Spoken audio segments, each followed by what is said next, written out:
So we are living, as it were, on many, many levels of rhythm.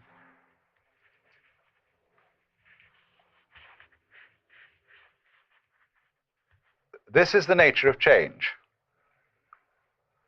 If you resist it, you have dukkha, you have frustration and suffering.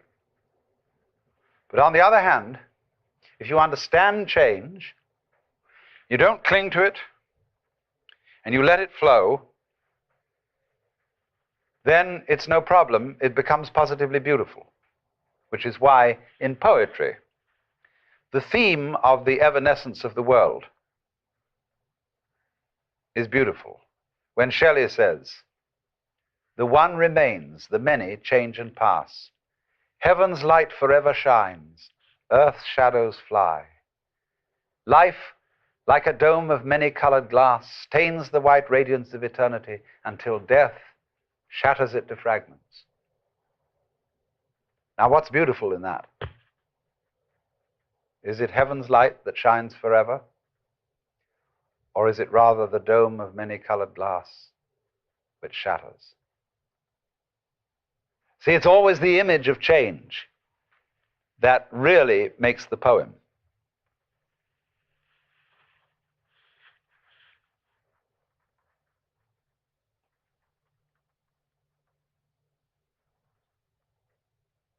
Tomorrow and tomorrow and tomorrow creeps on life's petty pace from day to day. Somehow, the poet has got the intuition. The fact that things are always running out, that things are always disappearing, has some hidden marvel in it. The Japanese have a word, yugen, Y-U-G-E-N, which has no English equivalent whatsoever. And yugen is, in a way, digging change. It's described poetically.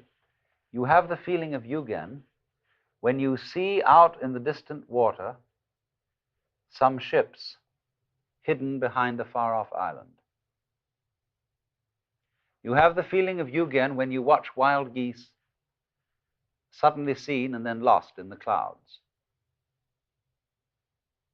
You have the feeling of yugen when you look across Mount Tamalpais and you've never been to the other side and you see the sky beyond. You don't go over there to look and see what's on the other side. That wouldn't be yugen. You let the other side be the other side. And it evokes something in your imagination, but you don't attempt to define it, to pin it down. Yugen. So in the same way, the coming and going of things in the world is marvelous. They go. Where do they go? Don't answer, because that would spoil the mystery. They vanish into the mystery. But if you try to pursue them, you've destroyed yugen.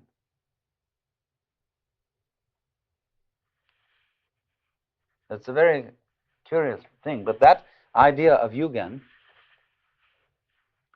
which in Chinese characters means, as it were, a kind of the deep mystery of the valley. There's a poem in Chinese which says, "The wind drops, but the petals keep falling. The bird calls, and the mountain becomes more mysterious." Isn't that strange? There's no wind anymore, and yet petals are dropping. And a bird in the canyon cries. And that one sound in the mountains brings out the silence with a wallop. Like I remember when I was almost a child in the Pyrenees, in the southwest of France, we went way up in this gorgeous silence of the mountains. But in the distance, we could hear the bells on the cows clanking. And somehow those tiny sounds brought out the silence. And so in the same way, slight permanences bring out change.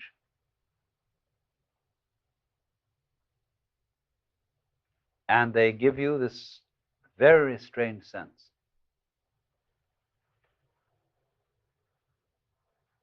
Again, the mystery of change.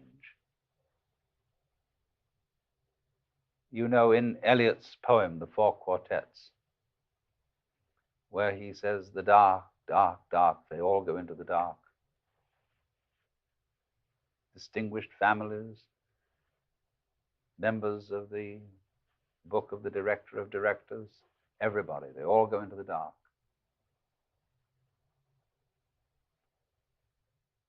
Life is life, you see, just because it's always disappearing.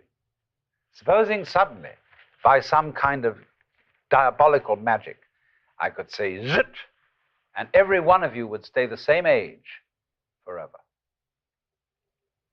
You'd be like Madame Tussauds waxworks.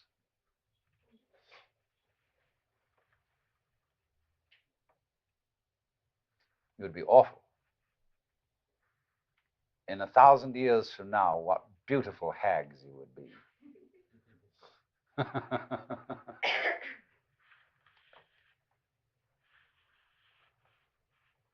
So, the trouble is that we have one-sided minds. And we notice the wave of life when it is at its peak or crest. We don't notice it when it's at the trough, not in the ordinary way. It's the peaks that count. Take a buzzsaw. What seems important to us is the tips of the teeth. They seem to do the cutting, not the valleys between the teeth. But do you see, you couldn't have tips of teeth without valleys between them. Therefore, the saw wouldn't cut without both tips and V-shaped valleys. But we ignore that. We don't notice the valleys so much as we notice the mountains. Valleys point down, mountains point up. And we prefer things that point up because up is good and down is bad. But seriously, we don't praise the peaks for being high and blame the valleys for being low. But it is so, you see, that we ignore the valley aspect of things. And so all wisdom begins by emphasizing the valley aspect as distinct from the peak aspect. We pay plenty of attention to the peak aspect. That's what captures our attention. But we somehow screen out the valley aspect. But that makes us very uncomfortable. It seems that we want and get pleasure from looking at the peaks, but actually this denies our pleasure, because secretly we know that every peak is followed by a valley, the valley of the shadow of death. And we are always afraid, because we are not used to looking at valleys, because we are not used to living with them. They represent to us a strange and threatening unknown. Maybe, we are afraid, the principle of the valley will conquer, and the peaks will be overwhelmed. Maybe death is stronger than life, because life always seems to require an effort. Death is something into which you slide effortlessly. Maybe nothing will overcome something in the end. Wouldn't that be awful? And so we resist change, ignorant of the fact that change is life, and that nothing is invariably the obverse face of something. Most people are afraid of space. They ignore it, and they think space is nothing. Space and solid are two ways of talking about the same thing. Space, solid. You don't find space without solid. You don't find solids without space. If I say there's a universe in which there isn't anything but space, you must say space between what? Space is relationship. And it always goes together with solid, like back goes with front. But the divisive mind ignores space. And it thinks that it's the solids that do the whole job, that they're the only thing that's real. That is, to put it in other words, conscious attention ignores intervals because it thinks they're unimportant. Let's consider music. When you hear music, what you really hear when you hear melody is the interval between one tone and another. The steps, as it were, on the scale. It's the interval that is the important thing. So in the same way, in the intervals between this year's leaves, last year's leaves, this generation of people and that generation, the interval is in some ways just as important, some ways more important, than what it's between. Actually, they go together.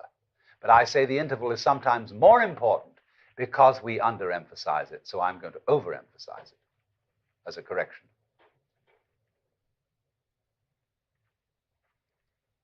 So space, night, death, darkness, not being there, is an essential component of being there. You don't have the one without the other, just as your buzzsaw has no teeth without having valleys between the tips of them. That's the way being is made up.